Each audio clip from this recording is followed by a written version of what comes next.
those who are legally registered and can show they've been mining responsibly, such as having evidence of backfilling or reseeding, like planting trees and things like that. Resume mining immediately.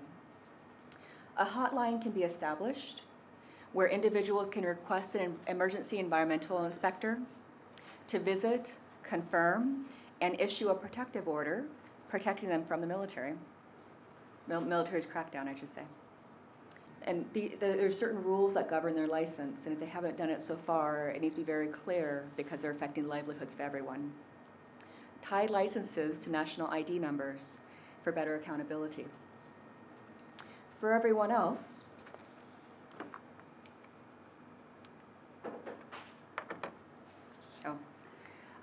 so examine the legal framework to make sure it allows people to become legal.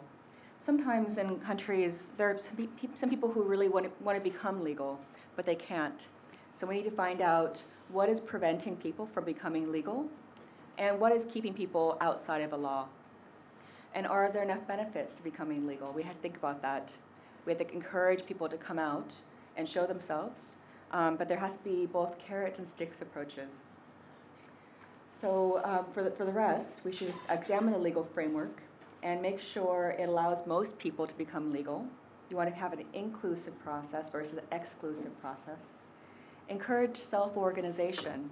In that way, when you're giving trainings, is the best practice in ASM, is when you group people, it's easier to deliver a training versus chasing different folks. You're chasing 1 million people versus just chasing 10,000 groups. It's much easier to manage. Establish an environmental corps. I've been struck by the number of people who want to volunteer. The Chamber of Mines, for example, said that their environmental committee is already interested in doing this long before I came. And the last step is working on creating an enabling environment for long-term transformation of a sector. This is one of the reasons I mentioned craft, fair trade, fair mind. They reward people who are responsible. They reward people who pay their taxes, and with a better price.